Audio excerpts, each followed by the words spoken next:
हाँ, प्रभु को धन्यवाद हो आज के सुंदर समय के लिए। एक बार फिर से हम सभी को परमेश्वर ने शाम के समय में एकत्रित किया है, इसलिए मैं पिता का धन्यवाद देता हूँ।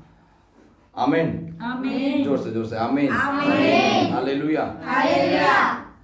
एक महत्वपूर्ण और सबसे जरूरी बात मसीह जीवन पर इस बात को समझना आवश्यक है कि जब कभी भी हम परमेश्वर की उपस्थिति में आते हैं, आपका सोच एकदम फ्रेश होना चाहिए। क्या होना चाहिए? फ्रेश होना है। जब तक हम अपने विचारों को ताजा बनाकर प्रभु के पास ना आए, हम कभी भी परमेश्वर से अपनी अनुग्रह को या परमेश्वर की बातों को अपने अंदर में ला नहीं सकते। आमीन। आप जब तक फ्रेश होकर पिता के सामने ना समर्पित हो, आप कभी भी, इसलिए पुराने नियम में एक बड़ी व्यवस्था थी। उस व्यवस्था में जब याजक अति अर्थात महापवित्र स्थान में जब जाया करता था, जाने से पहले वो अपने आप को शुद्ध करते थे, पवित्र करते थे, अपने वस्त्रों को, अपने आप को, अपने विचारों को, अपने सोच को, हर एक बातों को फ्रेश बनाते थे। उसके बाद वो अति पवित्र अर्थात महापवित्र स्थान में जाते थे। अगर बिना फ्रेश हुए, बिना नया हुए, अगर वो परमेश्वर के अति पवित्र स्थान में जाकर बैठे, वचन में ऐसा था कि वो वहीं पर मर जाते थे और उनका बॉडी वहीं लाश बन जाता था। फिर बाहर से लोग उन्हें रस्सी से खींच कर निकालते थे। तो मेरे कहने का मतलब क्या, परमेश्वर की उपस्थिति के समय में, परमेश्वर की उपस्थिति में आने वाले हम लोगों को इस बात को बड़ी अच्छी रीति समझना कि प्रभु जी, जब मैं आपके पास में, आपके करीब में आता हूं, मेरा विचार फ्रेश होना चाहिए। क्या होना चाहिए? फ्रेश होना चाहिए। परमेश्वर, आपसे मैं रिसीव करूं, आपसे मैं प्राप्त करूं। चाहे आप 4 बैठो, 1 बैठो, 2 बैठो, 1000 बैठो, वो मायने नहीं रखता। मायने रखता है क्या आप अपने विचारों को खोलकर पिता के सामने आए हो कि नहीं।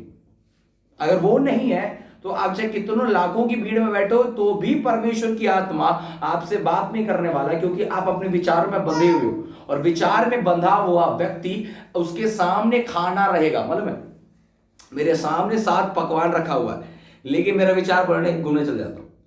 खाना रखा, घूमने चल जाता, एक बार मन करता है खाने का, एक बार मन करता है घूमने का, एक बार मन करता है खाने का, एक बार मन कर रहा है घूमने का। मेरे सामने रखे भोजन को भी मैं खा नहीं पा रहा। क्यों पता है? क्योंकि मैं अपने विचारों में बंधा हुआ।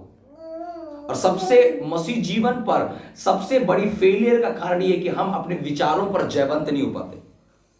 सबसे बड़ा प्रॉब्लम ये है कि हम चाहकर भी अपने विचारों पर जयवंत नहीं हो पाते। इसलिए कई बार प्रार्थना, आराधना, संगति में जाने के बाद भी कोई परिवर्तन, कोई रिजल्ट नहीं आ रहा। हर कुछ करते हैं लेकिन कोई उत्तर नहीं मिल पाता, क्योंकि हम अपने विचारों पर जीत नहीं पाते। हम शरीर पर जीत जाते पर विचार पर जीत नहीं पाते। शायद अभी आप शराब पीना या मूर्ति पूजा या फिर ऑल दुनिया की सारी चीजों को नहीं करते होगे, लेकिन कितना इंपॉर्टेंट है आप अपने विचारों पर जीते हो कि नहीं। क्या आपने अपने सोच के ऊपर आपने जयवंत हुए हो कि नहीं। सबसे मसीह जीवन पर सबसे महत्वपूर्ण और सबसे इंपॉर्टेंट चीज है कि आप अपने विचारों को परमेश्वर के हाथों में समर्पित करें। अगर ऐसा नहीं है, कभी भी परमेश्वर की कोई अनुग्रह को हम और कभी भी प्राप्त नहीं कर सकते। प्रेज द लॉर्ड, हालेलुया, आमीन। इसलिए इस बात को बड़े अच्छी रीति समझ जाना है। इसलिए नीति वचन में पौलुस सुलेमान इस बात को बोलता है, सबसे ज्यादा अपने मन की क्या कर तू? रक्षा कर, क्योंकि जीवन का मूल स्रोत वही है। हर कुछ यहां से मन से शुरू होता है, आपके विचारों से शुरू होता है। और एक अच्छी आपको सबसे इंपॉर्टेंट चीज बात बताता हूं, जैसे जैसे आप प्रभु में बढ़ते हो ना, वैसे वैसे शैतान फिर आपके जीवन पर आपको शरीर से काम नहीं करता, वो आपके मन से काम करता है। अभी जब आप प्रभु में पढ़ रहे हो ना, तो आपके सामने तंबाकू गुड़ाकू लाकर नहीं, पहले हम दारू पीते तो दारू आता था, अब दारू छोड़ दिए बोल के आप दारू नहीं लाएगा। अब आपके विचारों को वो तैयार करेगा कि आप दारू तक जाओ, या आप उस काम को जो छोड़ चुके हो उस काम तक दोबारा आपको पहुंचाने के लिए शैतान आपके विचारों के अंदर में काम करना शुरू करेगा। इसलिए कलीसिया को इस बात को समझना है, प्रभु जी मैं अपने विचार को आपके हाथों में समर्पित करता हूं। भजन संहिता में दाऊद इस बात को बोलता है, प्रभु तू मेरे विचार को दूर से क्या कर लेता है? समझ लेता है, जानता है। मेरी एक एक बातों को तू क्या करता है? जानता है। और इसलिए हम जो मसीह के साथ में इन दिनों में बढ़ रहे हैं ना, प्रतिदिन प्रार्थना करें। कई निराशाएं आपके विचार में आएंगी, प्रभु मसीह के साथ बढ़ते समय कई निराशाएं आएंगी। आज देखो 4 लोग बैठे हो यहाँ पर, एक डिप्रेशन ऑटोमेटिकली चल रहा है, इतने कम लोग बैठकर आराधना कर रहे हैं। मनुष्य हैं, एक विचार थॉट चलता है, इस थॉट, अरे 4 लोग बैठे क्या जोर से ताली बजाकर गाना गाएंगे, क्या आराधना करेंगे। जब 10 लोग होते या 15 लोग होते, 20 लोग होते तो हम थोड़ा उत्साहित होकर आराधना करते, उत्साहित होकर महिमा करते। लेकिन अभी 4 होने से आराधना की गति में कमी क्यों हो रहा है? क्योंकि आपका विचार तो बोलता है नहीं, यहां पर इतना ज्यादा हल्ला प्रार्थना करने की जरूरत नहीं है। आप हार चुके हो अपने विचार में। आप जरूर प्रार्थना कर रहे हो, लेकिन वो विचार आप सोचो, आप वैसी आराधना किए जैसे पहले करते थे। क्यों नहीं किए? क्यों आपका मुंह ताली नहीं खुला? क्यों मुंह नहीं, आराधना नहीं हो रही वैसी? क्यों नहीं हो रहा? क्योंकि आप अपने विचार पर फंसे हुए। और आपका विचार, हमारा विचार इस बात को बोलता है कि नहीं नहीं नहीं, अभी ज्यादा करने का जरूरत नहीं, जब सब लोग होंगे तब जोर से आराधना करेंगे। क्यों? समझ में आया? यह है आपके विचारों पर जयवंत होना। और इस बात को जब तक विश्वासी और हम लोग ना समझे, कभी भी पिता के अनुग्रह को प्राप्त नहीं कर सकते। बड़ी महत्वपूर्ण और गहरी बातों को आपको बता रहा हूं। इसलिए अपने विचारों के ऊपर अधिकाई से काम करो, प्रार्थना करो, प्रभु जी मैं अपने विचारों को कंट्रोल कर सकूं।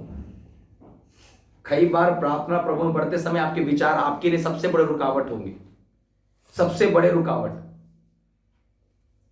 वो कैसे कैसे कैसे कैसे कैसे कैसे हो पाएगा, कहां से हो पाएगा? प्रार्थना के साथ कर रहे हैं, आराधना कर रहे हैं, कम है, विचार बोल रहा नहीं, वो नहीं हो सकता, नहीं प्रार्थना कर सकते, नहीं बैठ पाएंगे। लेकिन आपको अपने विचारों पर क्या करना है? लड़ना है। इसलिए कुरिन्थी की पत्री में पौलुस एक वचन को लिखता है, पहला कुरिन्थी अगर आप निकालोगे ना, पहला कुरिन्थी उसका 9वां अध्याय उसका 27 वचन में ऐसे लिखा है, पहला कुरिन्थी 9 का 27 ऐसा कहता है, परंतु मैं अपने देह को मारता कूटता और अपने वश में लाता हूं। मैं अपने देह को मारता कूटता और अपने वश में लाता हूं। किसके देह को? अपने देह को। पौलुस अपने देह को क्या करता है? मारता कूटता और अपने वश में लाता है। मतलब क्या? अनकंट्रोलेबल। अगर ऑस्कर यहां पर बदमाशी करेगा या फिर किसी को काटने की कोशिश करेगा तो उसको पकड़ हम लोग क्या कर देंगे? बांध देंगे। वश में ला रहे हैं, मतलब इसको क्यों, कब बांधा जा रहा है? जब वो अनकंट्रोल हो गया। कब बांधा जा रहा है? जब वो, प्रेज़ द लॉर्ड, आमीन। मेरी बात समझ में आ रहा है क्या बोल रहा हूं मैं?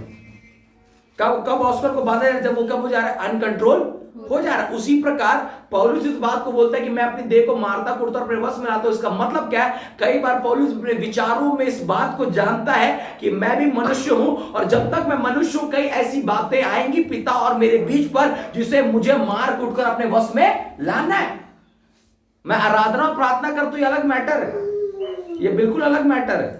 लेकिन मैं अपने विचार को कंट्रोल नहीं कर सकता। आप सबसे बड़े फेलियर उस जगह पे। आपका विचार आपको बार बार उन्हीं बातों की ओर आकर्षित कर रहा है। प्रार्थना करते प्रार्थना कर उठने के बाद फिर से आप उसी बातों पर आकर्षित हो। आप हारे इंसान हो,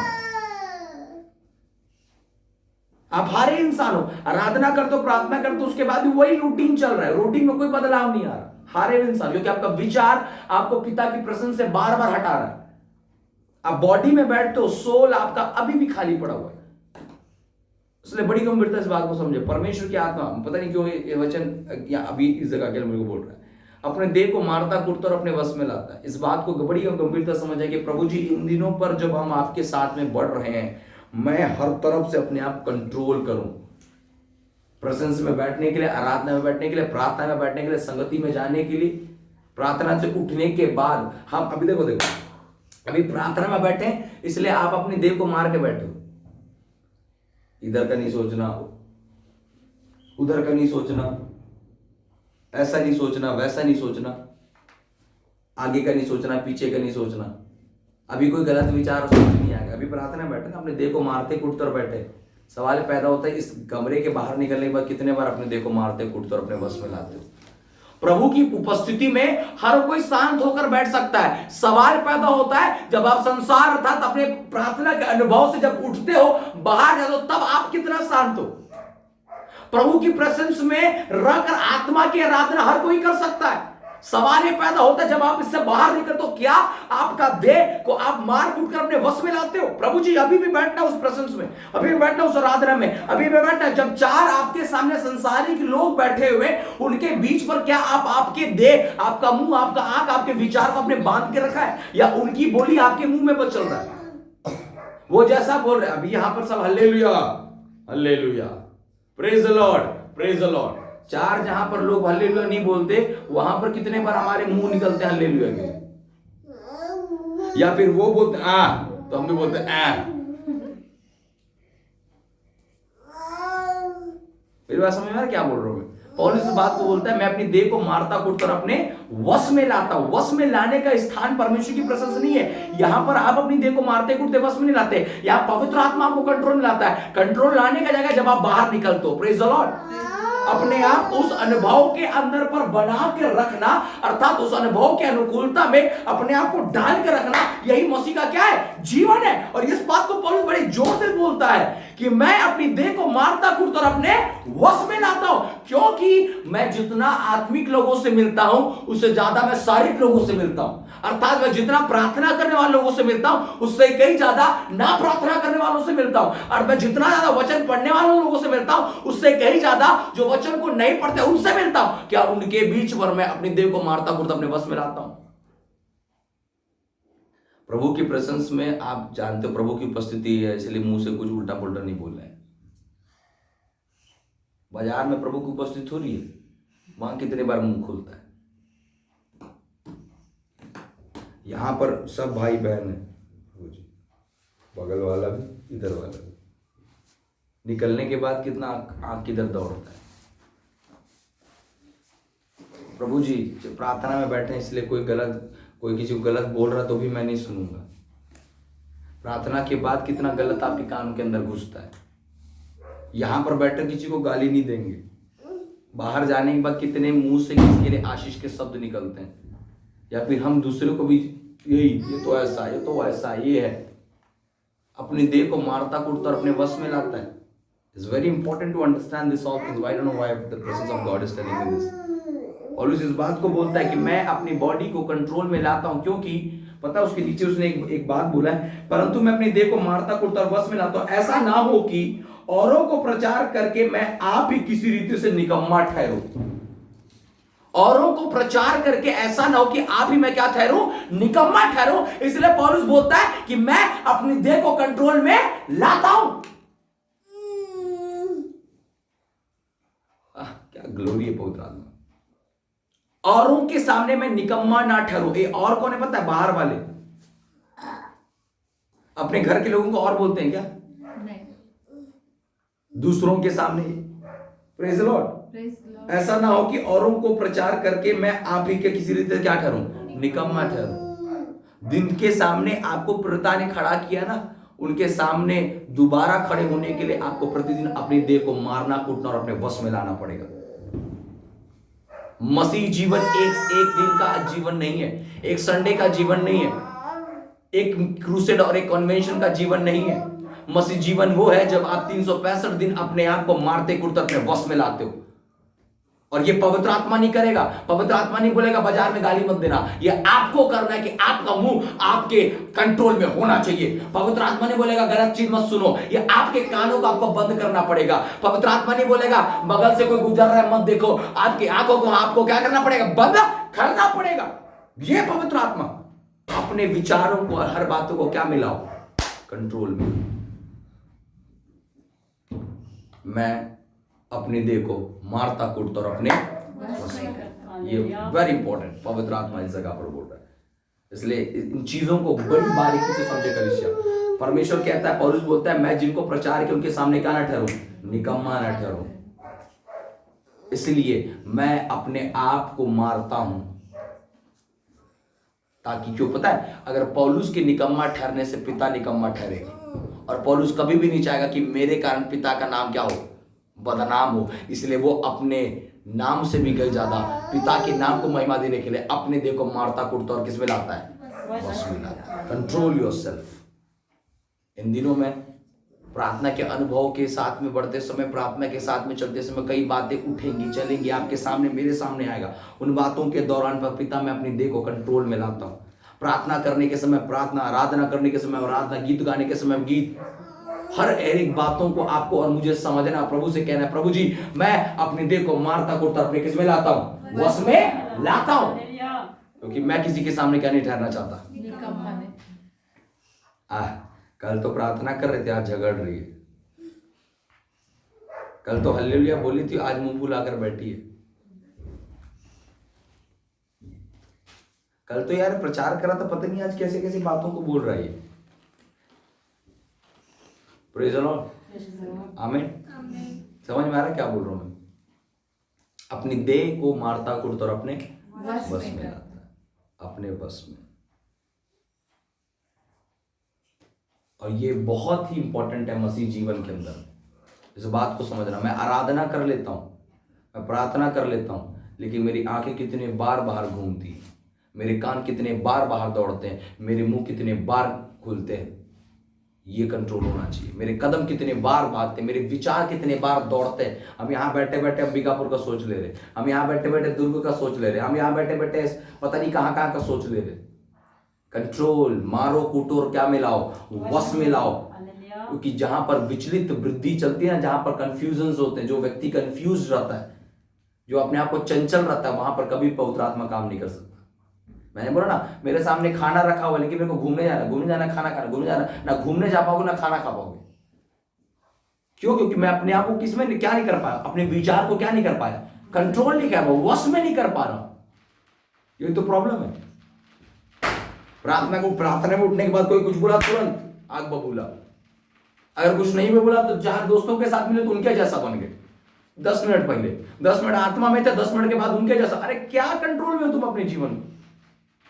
किस रीति से हम अपने आप को बांध कर रखें, किस रीति से हम अपने आप को कंट्रोल करके रखें। आज मसीह जीवन ऐसा नहीं कि आज बैठा हूं तो कल आपको नहीं बैठना पड़ेगा प्रभु की प्रसन्न में। कल बैठने के लिए आज आपको अपने आप को पवित्र, शुद्ध और अपने वश में रखना पड़ेगा। तब आप कल पिता की प्रसन्न में क्या कर सकते हो, बैठ सकते हो। और इस बातों को हम जब अपने जीवन में समझे, तभी मसीह का अनुग्रह हम पर आएगा। कलीसिया के अंदर बैठना कभी भी उन्नति को लेकर नहीं आता, याद रखिएगा। हमसे अच्छा ना दुर्ग और भिलाई में और दुनिया के पता नहीं कहां कहां लोग जहां चर्च में बैठते हैं, करोड़ों का चर्च होता है। हम लोग यहां बैठते हैं ना चर्च, करोड़ों के चर्च में लोग बैठते हैं। करोड़ों के चर्च में बैठने से जीवन बदल जाएगा क्या? जहां सोने और पता नहीं क्या क्या चीजें लदी हुई हैं। हमारे कोयम्बतूर एक में चर्च है जो यरूशलेम के स्ट्रक्चर में बना हुआ है। यरूशलेम का जो चर्च है ना, वहां उसका घड़ी इतना बड़ा है ना कि आप उसको देख ही नहीं, इतना बड़ा घड़ी है। और पूरा फिनिशिंग है सोने से, इतना बड़ा चर्च है वो। सीढ़ी इतना बड़ा है कि पूछो मत उसका, इतना आलीशान चर्च है। लेकिन वहां बैठने से पिता की उपस्थिति आ जाएगी। परमेश्वर कब आता है आपके पास? जब आप अपने आप को मारते कूटते और अपने वश में लाते हो।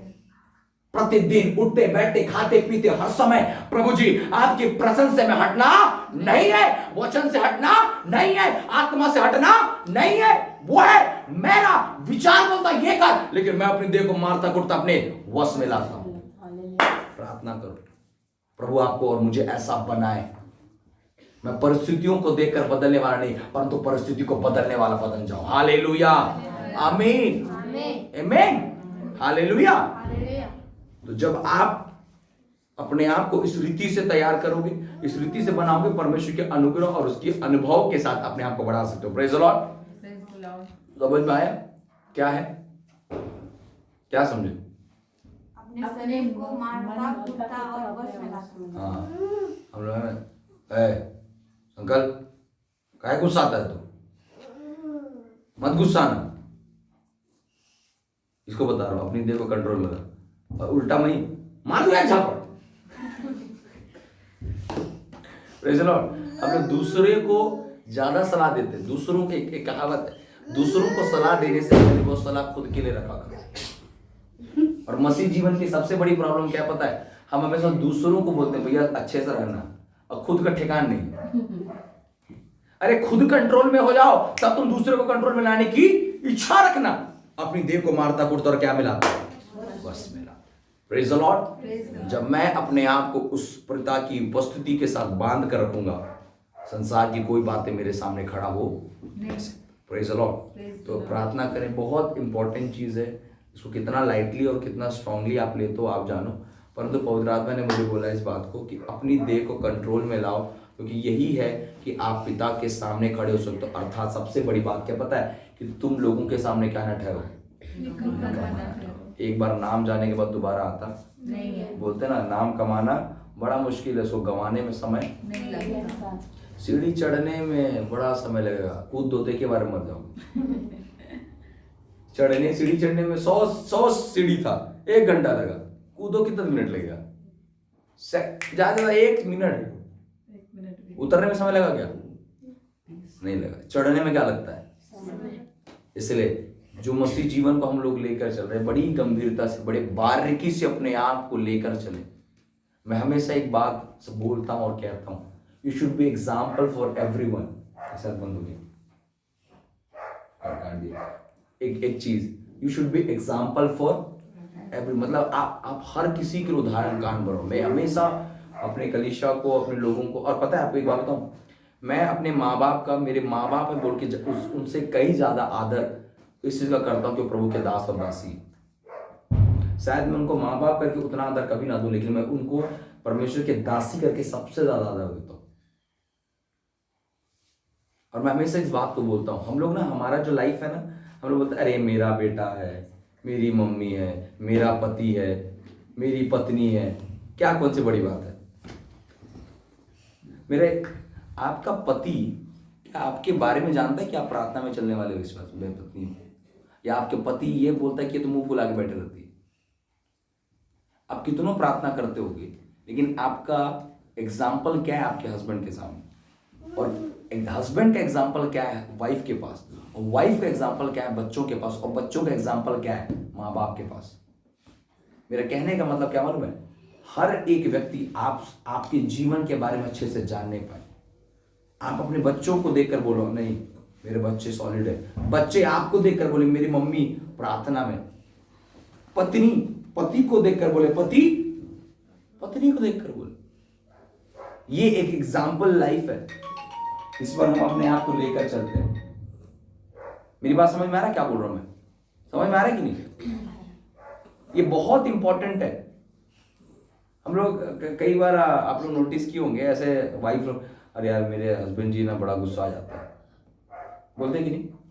या वाइफ पढ़ रहे हैं, अब बताएं मेरे हस्बैंड ना क्या हो जाता है, बड़े गुस्सा आ जाते हैं। हस्बैंड जाकर अरे मेरी पत्नी ना यार क्या बताऊं, फिर बेटा बच्चे मेरी मम्मी ना यार ऐसी है, मम्मी पेरेंट्स मेरे बच्चे ना यार ऐसे। आप सोचो आपके घर के ही लोग आपके बारे में ये नहीं बोल पा रहे कि आप प्रभु में हो, बाहर लोग क्या बोलेंगे? जिस पति और पत्नी में जिसको जीवन भर साथ रहने के लिए परमेश्वर ने आपको जोड़ा है, आपका पति आपके बारे में 2 लाइन प्रभु के बारे में अच्छा नहीं बोल पा रहा, जिन बच्चों को आपने उत्पन्न किया उन बच्चों के बारे में आप नहीं बोल पा रहे, या बच्चे आपके बारे में नहीं बोल पा रहे, संसार की जरूरतों को पूरा करने वाला जीवन के बारे में बात नहीं कर रहा।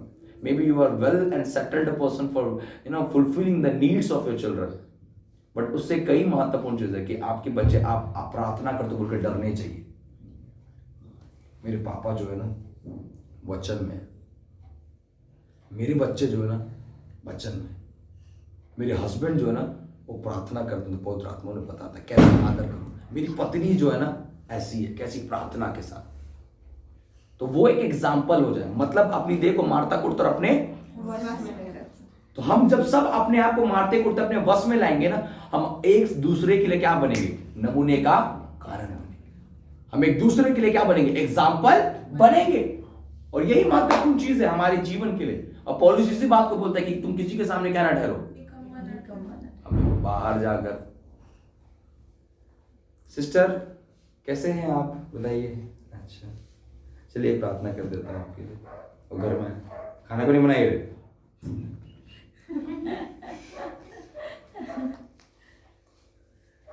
मतलब पति क्या है? पास्टर है, तो बाहर बहन का फोन आया तो किसी से, हाँ सिस्टर प्रभु आपको आशीष दे। और फिर पत्नी, बताऊं तेरे को, मतलब मुंह से एक मीठा शब्द नहीं निकल रहा। तो सोचो आप, हाँ मेरा अनुभव कैसा होगा, मतलब मेरे कहने का मतलब क्या है, आपके घर में आप निकम्मा हो ना, हो कि नहीं? बाहर में भले आप दूत हो, लेकिन घर में क्या हो? भूत हो। है कि नहीं? बाहर आप भले क्या बन गए? दूत बन गए, घर में क्या हो? भूत हो। आपकी पत्नी है बोले मेरा पति क्या है? भूत है। तो बाहर भले सिस्टर बोले, अब वही सिस्टर एक दिन आपकी पत्नी है, क्या बताओ सिस्टर आपके पति तो बहुत अच्छे हैं। अब ये बोल रही है क्या अच्छे, मैं जान रहा हूँ क्या अच्छे हैं। है कि नहीं? समझ में आ रहा है मैं क्या बोल रहा हूँ? मतलब हर एक व्यक्ति के सामने आपके एक परफेक्ट एग्जाम्पल होना चाहिए कि वो आपके ना रहने पर भी आपके बारे में अच्छा बोलना चाहिए। चाहे आपका पति हो, आपका पत्नी हो, आपके बच्चे हो, चाहे आपके रिश्तेदार क्यों ना हो, set an example for your life that they should able to speak for you. मैं आत्मा के साथ, प्रार्थना के साथ, वचनों के साथ, प्रेम के साथ, धीरज के साथ, नम्रता के साथ ये बहन सह लेती है सब बातों को। ये बहन सबसे प्रेम करती है। ये बहन के अंदर में आदर है। ये बहन के अंदर सम्मान है। ये भाई ऐसा, ये भाई वैसा। मतलब एक अच्छी एग्जाम्पल। मैं अपने देह को मारता कुटता में क्या मिलाता हूँ? वश मिलाता हूँ, ताकि मैं किसी और के सामने क्या ना ठहरूं, निकम्मा ना ठहरूं। बहुत बड़ा चीज है। आप लोग बताओ, अमन और छोटू एक है ना, एक ही घर के है ना, लेकिन दो अलग अलग शरीर है कि नहीं? अलग अलग शरीर है कि नहीं? हम लोग सब एक ही है ना, लेकिन अलग अलग है ना। बी, मैं किसी के सामने क्या ना ठहरूं, निकम्मा ना ठहरूं। इसलिए इन बातों को बड़ी गंभीरता से समझे कि आज हम मसीह के साथ में बढ़ते समय में हर कदम पर अपनी देह को अच्छी रीति से मारे, कूटे और किस में लाए, ताकि मैं किसी के लिए क्या ना ठहरूं। और जब आप दूसरों के लिए आशीष का कारण बनोगे, परमेश्वर आपको आशीषित करेगा। हालेलुया। अभी मैं आपको पढ़ाऊंगा और बहुत सारी चीजें। जब आप दूसरों के लिए आशीष का, आप किसी के लिए, अगर आप, मेरा जीवन किसी के लिए निकम्मा नहीं है, तो मेरे जीवन से उसको क्या मिलेगा? आशीष मिलेगा। जब इसको मेरे जीवन से आशीष मिला, तो परमेश्वर मुझे क्या देगा? लेकिन मैं इनके लिए क्या हूं? निकम्मा हूं, तो प्रभु मुझे बढ़ाएगा। लेकिन जब मैं अपनी देह को इसलिए मारता कूटता हूँ, अपने वश में लाता हूँ, ताकि मेरे द्वारा कोई आशीषित हो जाए। हालेलुया। मेरे द्वारा कोई प्रभु को जान सके, मेरे द्वारा कोई और बढ़ सके, ऐसा विचार जब मेरे अंदर में काम करेगा, परमेश्वर की आत्मा आपको ऊंचाइयों पर खड़ा करेगा। Praise the Lord. हालेलुया। तो प्रार्थना करें कि इन दिनों पर आप अपने देह को क्या करें? दूसरों को बोलना कि पहले तुम शांत रहा करो, पहले तुम शांत हो जाओ, है ना? Praise the Lord. तुम ज्यादा बोला मत करो यार, पहले तुम कम बोलना शुरू। आज कल परसों नरसों की बात है, हम लोग घर में बैठ के ऐसे डिस्कस कर रहे थे, मम्मी मैं छोटू, और छोटू ऐसे कुछ अपने बोल रहा था, हम लोग आगे ये करना है, वो करना है, ऐसा करके। तो बोलते बोलते एक अचानक से मुझे एक कोट मतलब आ गया मेरे माइंड में। उसको मैंने बोला, big mouth and small action never bring any result. बड़ा मुंह छोटा काम कभी भी रिजल्ट को लाता नहीं है। बड़ा काम छोटा मुंह रिजल्ट को लाएगा। समझ में आए? इसलिए कम बोलो, करो ज्यादा, आप दूसरों के लिए आशीषित होगे। ज्यादा बोल के करते कम होना, कभी भी अनुग्रह ना उसको मिलेगा ना तुमको मिलेगा, है कि नहीं? समझ में आया ना? इसलिए मैं अपने आप को क्या करता हूँ? मारता कूटता और वश में लाता हूँ। विचार को, सोच को, पैर को, हाथ को, मुंह को, आंख को, हर बात को। आमीन। हालेलुया। ऐसा जब मैं विश्वास करता हूं कि आप मेरे लिए और मैं आपके लिए आशीष का कारण बनेंगे। आमीन। हालेलुया। प्रभु छोटे से वचन में आप लोगों को आशीषित करे, और दूत ही बनिएगा, भूत मत बनिएगा, है ना?